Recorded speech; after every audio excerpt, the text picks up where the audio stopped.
Hello students, welcome to the lecture series on VLSI design. We are dealing with module 2.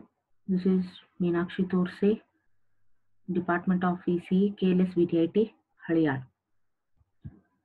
So in previous lecture, we discussed sheet resistance.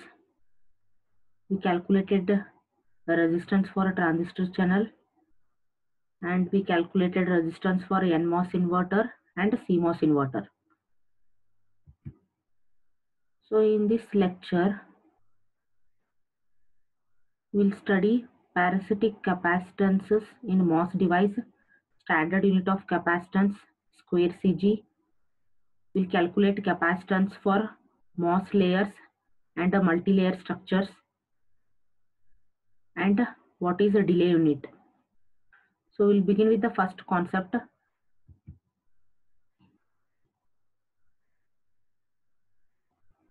So parasitic capacitances are associated with MOS device due to different layers that go into its formation.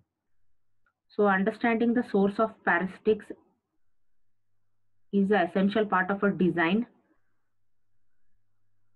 because system performance is measured in terms of speed. So the various capacitances that are associated with the MOS device are gate capacitance, diffusion capacitance, which occurs due to peripheral or sidewall capacitance, and wiring capacitance. So first we'll see how this gate capacitance is formed in a MOS device.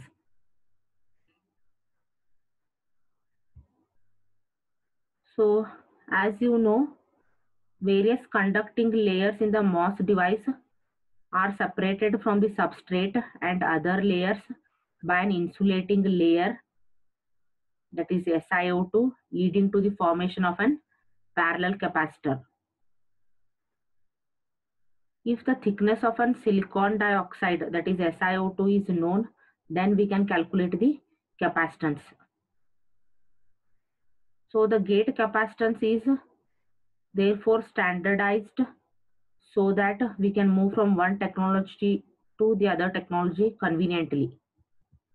So consider an NMOS structure. So you can observe in this NMOS structure, various conducting layers are separated from substrate and other layers by this SiO2 layer. This red shaded region represents SiO2, silicon dioxide. So now how this gate capacitance is formed in this MOS device. So either N or P, there will be a formation of various parasitic capacitances in MOS structure. So considering an NMOS structure, so if the gate voltage is greater than threshold value, we'll have an N-type channel, that is a channel of negative charge carriers, that is electrons.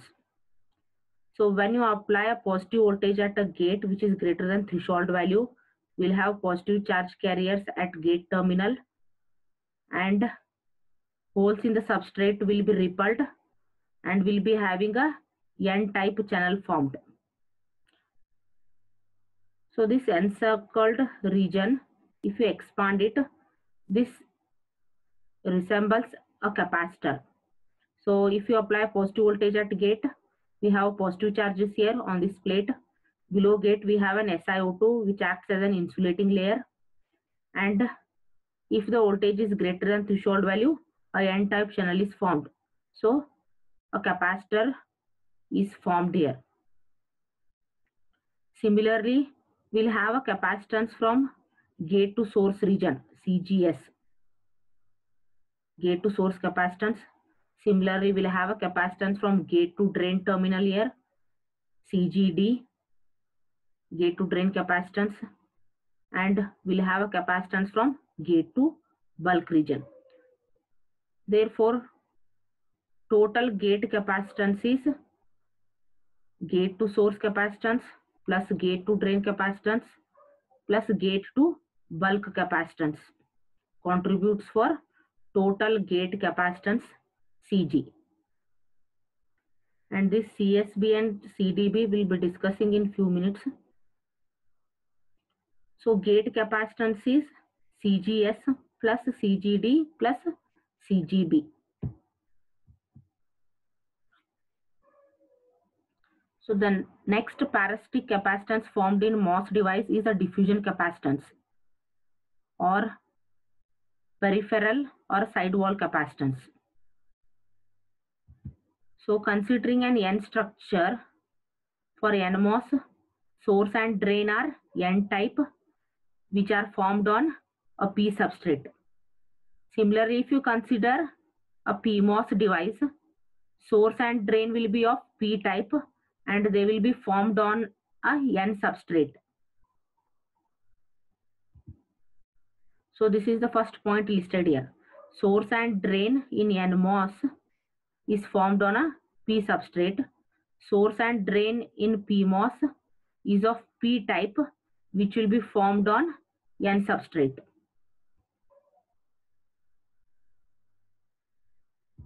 So considering a N structure, source is of N-type and this source is formed on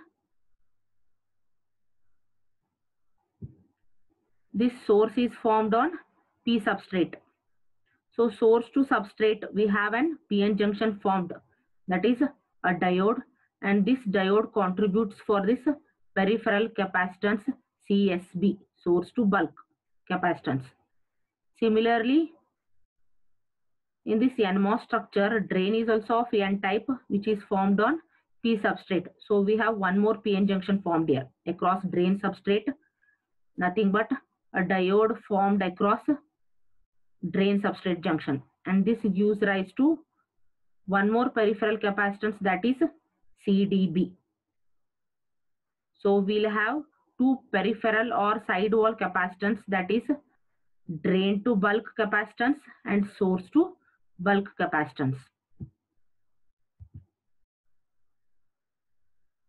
So smaller the source or drain area, smaller the source and drain area, greater the peripheral capacitance. So therefore total capacitance, that is total diffusion capacitance offered by MOS device, will be the diffusion area plus the peripheral capacitances. Similarly, the next parasitic capacitance is wiring capacitance, and this wiring capacitance is due to the fringing field defects. So fringing capacitance is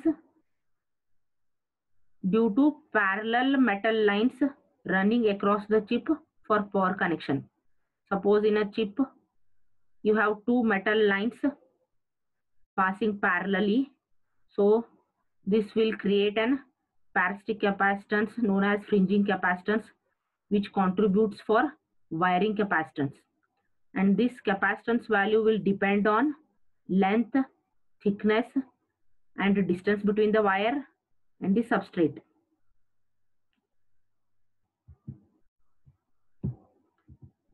So the next parasitic capacitance associated with MOS device is interlayer capacitance, and this capacitance is formed when different MOS layers cross each other. So as discussed in the previous slide, gate capacitance is due to gate to drain plus capacitance due to gate to source plus capacitance due to gate to bulk will contribute for total gate capacitance, and this gate capacitance is standardized so that we can move from one technology to the other technology conveniently. So the standard unit used is square CG. Square represents length and width for the MOS layer is the same. So standard unit of capacitance square CG can be defined as the capacitance between gate to channel with W equals to L equals to minimum feature size.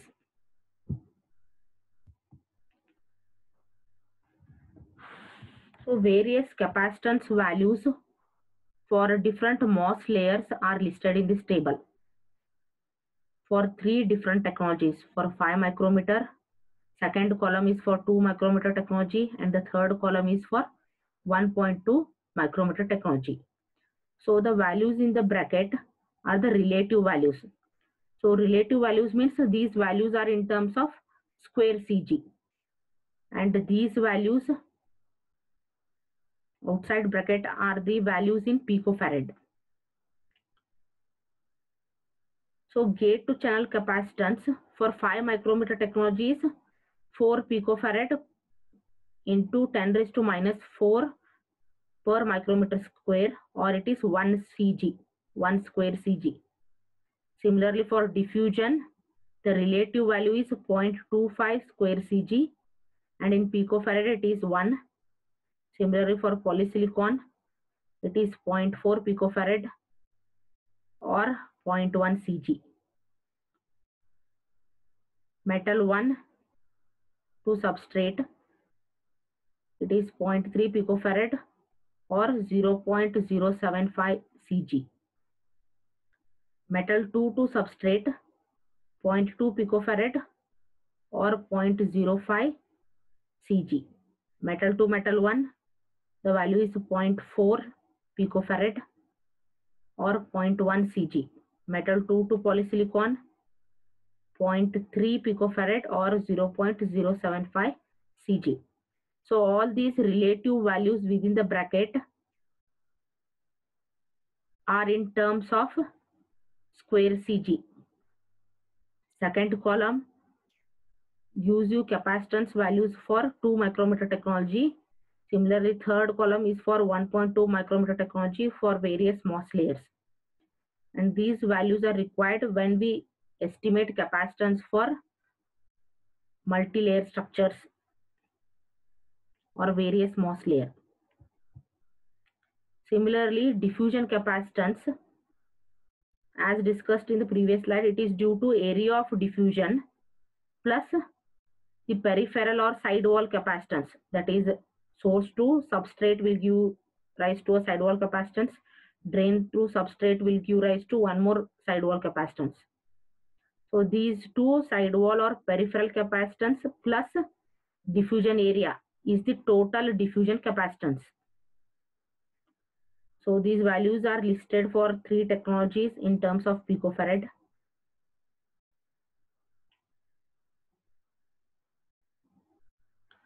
So for diffusion, here it is listed in terms of picofarad, whereas in the previous table for diffusion it is listed in terms of picofarad as well as in terms of square CG.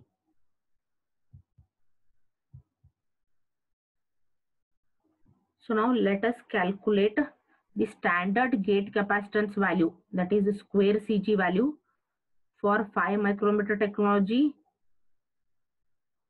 for 2 micrometer and for 1.2 micrometer. So square CG is gate to channel capacitance when W equals to L. Therefore, area will be L into W, that is 5 micrometer into 5 micrometer, which is 25 micrometer square, and the capacitance value from table 4.2. The capacitance value for 5 micrometer is 4 picofarad into 10 raised to minus 4 micrometer square. So 4 into 10 raised to minus 4 picofarad per micrometer square is the value from table. Therefore, standard value square CG will be this area into capacitance, 25 micrometer square into 4 into 10 raised to minus 4 picofarad per micrometer square, which gives you 0.01 picofarad. So 1 CG value, that is 1 square CG for 5 micrometer is 0.01 picofarad. Similarly, for 2 micrometer, what is the standard square CG value? So square CG means W equals to L, and we are calculating square CG for 2 micrometer. So area is 2 micrometer into 2 micrometer, which gives you 4 micrometer square. And for 2 micrometer, Cg value is 8 into 10 raised to minus 4 picofarad per micrometer square. So 8 into 10 raised to minus 4 picofarad per micrometer square. So standard Cg value is area into gate capacitance value, which gives you 0.0032 picofarad. So 1 square Cg for 2 micrometer technology is 0.0032 picofarad. Similarly, for 1.2 micrometer technology, 1 square Cg value is 0.0023 picofarad. So you can observe as technology is scaled down, standard Cg value is different for all three technologies.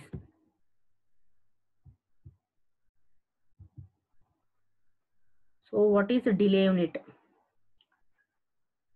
So as you know, the formula for delay is R into C.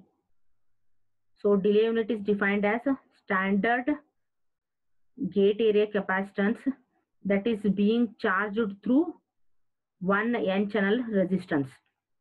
So NMOS gate is connected to VDD. If this Vin value is VDD, as you know, this NMOS passes a degraded VT.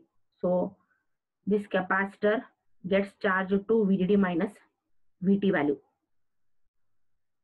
So delay is R into C. So C and this NMOS contributes to a resistance. So 1 RS into 1 CG is known as a delay unit. So we'll calculate delay unit value, that is tau value, for 5 micrometer technology, for 2 micrometer and 1.2 micrometer. So as you know, delay formula is R into C. R is nothing but sheet resistance. So for 5 micrometer, sheet resistance is 10 raised to 4, and for 5 micrometer we had calculated square Cg as 0.01 picofarad, which gives you 0.1 nanosecond as the delay for 5 micrometer. Similarly, for 2 micrometer, delay equals to, since it is a N channel resistance, so sheet resistance for NMOS for 2 micrometer technology is 2 into 10 raised to 4. So 2 into 10 raised to 4. And the capacitance calculated for 2 micrometer was 0.0032, which gives you 0.064 nanosecond. Similarly, for 1.2 micrometer, the delay is 0.046 nanoseconds. So now let us compute the capacitance for a given layer. So consider an example. Calculate capacitance in square Cg for a given metal layer. So relative value of metal to substrate is 0.075 Cg. So for a few problems, this relative value is given, else you need to refer table 4.2 for capacitance values. Hence you need to remember these relative values, Cg value, square Cg.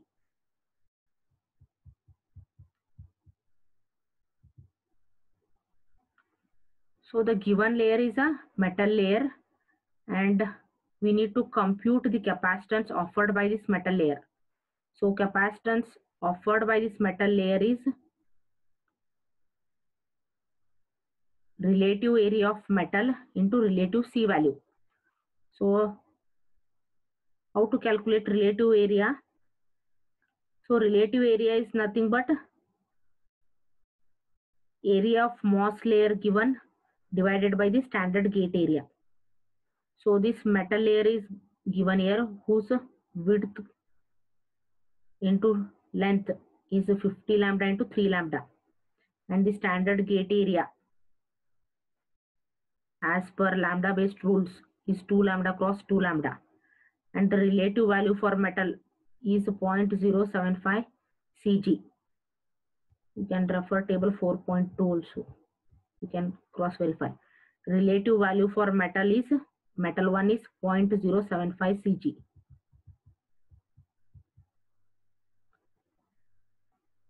So if you simplify, you'll get the metal capacitance as 2.812 Cg. So now this is in terms of square Cg.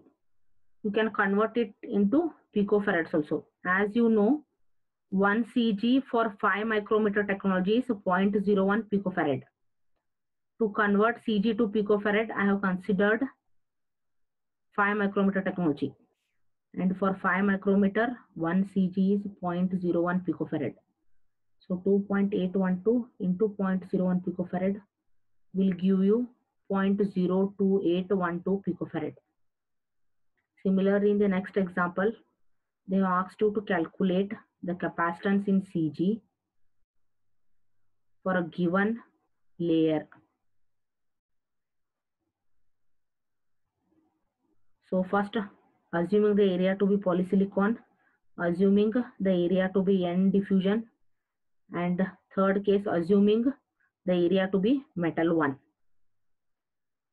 So first case, considering the layer to be polysilicon. So again, polysilicon capacitance is nothing but relative area into relative C value.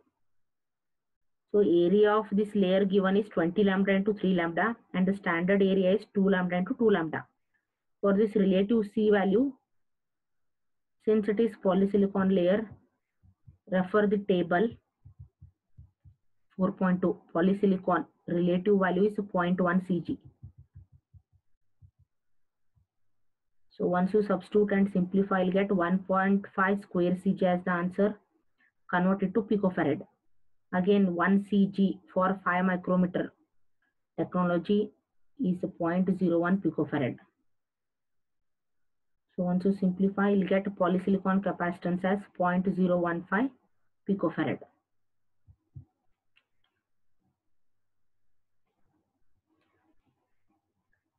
Similarly, consider the area to be diffusion. Again, the formula remains same, relative area into relative C value. Relative area given is 20 lambda into 3 lambda, and standard area is 2 lambda into 2 lambda, and the relative C value for diffusion is 0.25 Cg. So you'll get this value from table 4.2. Once you simplify, you'll get 3.75 Cg as the answer. To convert to picofarad, 1 Cg for 5 micrometer technology is equivalent to 0.01 picofarad. So which gives you 0.0375 picofarad as the capacitance for diffusion layer.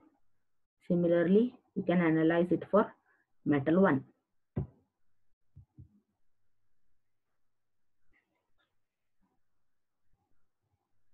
So next example, we need to calculate the capacitance of a multi-layer structure shown below. So this multi-layer structure has a metal 1 layer. We have a polysilicon overlapped by diffusion. A transistor is formed here, and this transistor is shorted to metal 1. So we have a metal layer, we have a transistor, we have a polysilicon layer.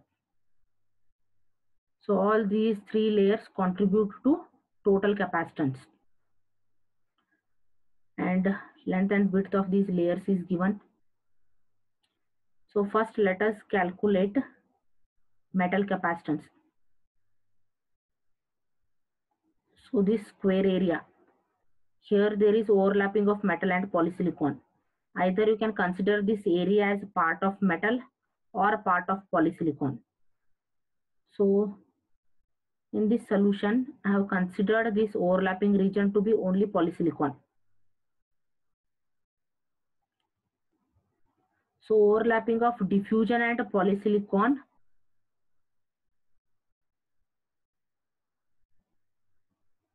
will give rise to a gate capacitance Cg.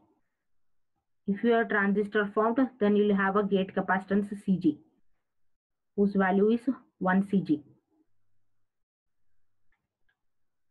So To calculate total capacitance, we need to calculate capacitance offered by these individual layers. Add all the capacitance, we'll get the total capacitance. So first, let us start with the metal capacitance. As you know, the formula is relative area into relative C value. So what is metal area? So I'll be considering metal area only till this point, because this overlapping region I have considered to be polysilicon, or you may consider it to be metal. But in this solution, we have considered this overlapping region to be only polysilicon. So it means metal layer ends at this point. So relative area of metal, till here it is 100 lambda cross 3 lambda. And standard gate area is 2 lambda into 2 lambda. And relative value of metal from table 4.2, it is 0.075 Cg. If you simplify, you'll get metal capacitance to be 5.625 Cg. So now coming to the capacitance offered by only polysilicon layer. So this square is of size of 4 lambda cross 4 lambda. Then this polysilicon region,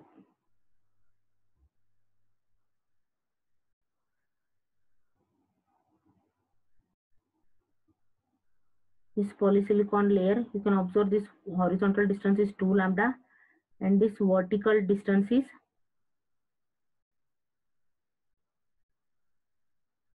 1 lambda.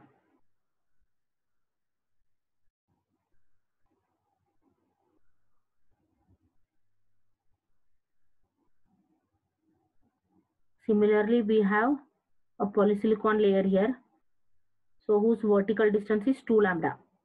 So here polysilicon layer has a vertical distance of 2 lambda, and here the polysilicon layer vertical distance is 1 lambda. So 2 plus 1, 3 lambda, and horizontal distance for both sections it is 2 lambda. So we are not going to consider this polysilicon layer because it is overlapped with diffusion. And if it is overlapped with diffusion, then there is a formation of transistor, and the formation of transistor will give rise to gate capacitance Cg, that is 1 Cg. So polysilicon, this area is 4 cross 4 horizontal by vertical, and for this polysilicon it is vertical is 1, and for this polysilicon at the lower end vertical distance is 2 lambda. So 2 plus 1, 3 lambda, horizontal distance is 2 lambda, divided by standard area is 2 lambda into 2 lambda, and relative value for polysilicon 0.1 Cg. Refer table 4.2. So once we simplify, we'll get polysilicon capacitance as 0.55 square Cg. Therefore, total capacitance offered by this multi-layer structure is metal capacitance plus polysilicon capacitance plus gate capacitance, because there is a formation of a transistor. So capacitance value obtained is 7.20 square Cg. So if a multi-layer structure is given, and if you have a transistor formed in that multi-layer structure, if there is a transistor, you'll have capacitance Cg, and then if you have overlapping region, so it cannot be considered for both cases. Like I have a overlapping region of metal and polysilicon, so I cannot consider this part in metal as well as polysilicon. Either I have to consider this as only metal or only polysilicon. Then compute capacitance for the other layers, and addition of all those capacitance will give you total capacitance.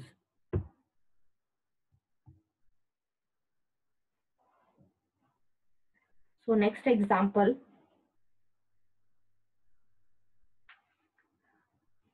calculate C in and C out values for the structure shown below.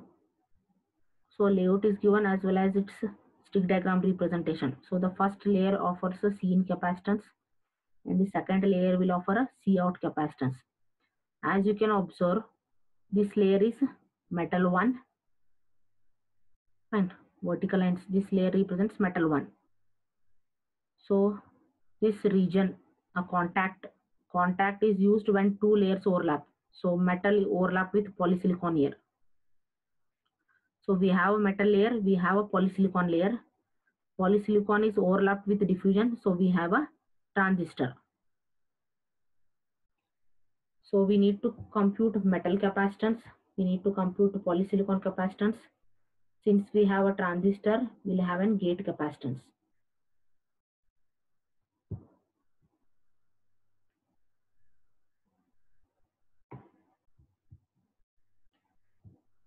The structure is redrawn here.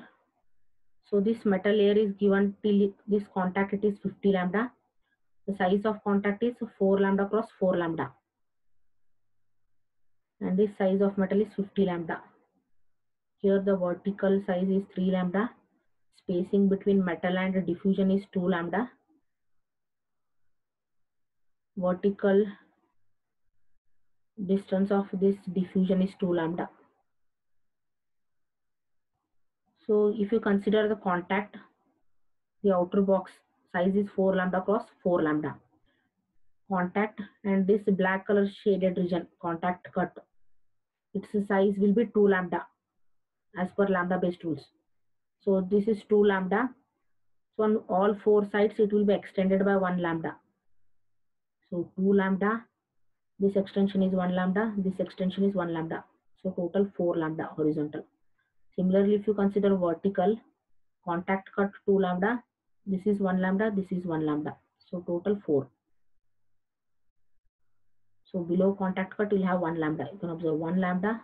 So and the remaining distance 1 lambda. So contributes total 2 lambda here. So C is connected to a metal layer. So C in capacitance is due to metal capacitance plus a polysilicon is shorted to metal. So C is due to metal capacitance plus polysilicon capacitance plus we have a transistor interconnected to metal line. So we'll have gate capacitance also. So first let us compute C. So again we have overlapping region. So this overlapping region is metal plus polysilicon. Either consider this region part of metal or part of polysilicon. You cannot consider both. So in this solution I have considered this overlapping region to be polysilicon. So it will be excluded from metal calculation. So metal capacitance, area 50 lambda horizontal, metal ends here because this is overlapping. After overlapping again we have metal, so 50 lambda. So 2 into 50 lambda, vertical distance for metal is 3 lambda and standard area will be 2 lambda into 2 lambda. And relative value of metal is 0.075 Cg from the table 4.2. If you simplify, you'll get 5.625 Cg. So if you want to convert in terms of picofarad, as you know 1 Cg for 5 micrometer technology is 0.01 picofarad. So if you simplify, you'll get metal capacitance as 0.05625 picofarad. Similarly, we need to compute polysilicon capacitance. You can observe the area of polysilicon. This square shape, it is 4 lambda into 4 lambda. And below this contact, we have polysilicon whose vertical distance is 1 lambda and this horizontal polysilicon is 2 lambda. So 4 cross 4 first and then 2 cross 1. Similarly, this portion of polysilicon, vertical is 2 lambda, horizontal 2 lambda. So we'll have 2 into 2. So total area of polysilicon is 4 cross 4 of that contact. Below contact we have 2 cross 1. Excluding the overlapping region of polysilicon and diffusion, the polysilicon area is 2 cross 2. Divided by standard area is 2 lambda into 2 lambda into relative value of polysilicon is 0.1 Cg. So if you simplify, you'll get 0.55 square Cg. So for 5 micrometer, 1 Cg is 0.01 picofarad. So we'll get polysilicon capacitance as 0.0055 picofarad. So I'll repeat the polysilicon capacitance calculation. So 4 cross 4 is the area of polysilicon. Below this portion of polysilicon, this portion of polysilicon is 1 lambda cross 2 lambda, and this portion of polysilicon is 2 lambda cross 2 lambda. Similarly, you have a transistor connected to metal 1 line, so which contributes gate capacitance. So Cin is due to metal capacitance, polysilicon capacitance, gate capacitance, which gives you 0.071 picofarad. Coming to Cout capacitance is shorted to the diffusion layer.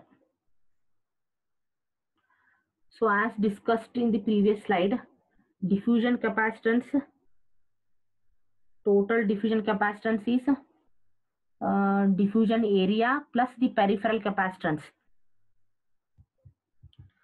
So assuming peripheral capacitance to be negligible, so Cout is only due to the diffusion capacitance. So area of diffusion, till here it is 50. So you can observe till this here it is 50. Here the spacing is 1 lambda depending on this contact dimensions. So 51, on the other end it is 51. This overlapping region is nothing but a transistor, so this will be Cg.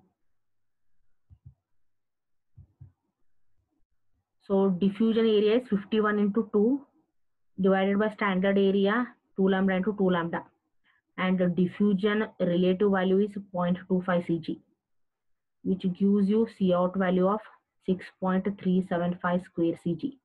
To convert to picofarad, for 5 micrometer, 1 Cg is 0.01 picofarad. Therefore, Cout is 0.06375 picofarads. Thank you.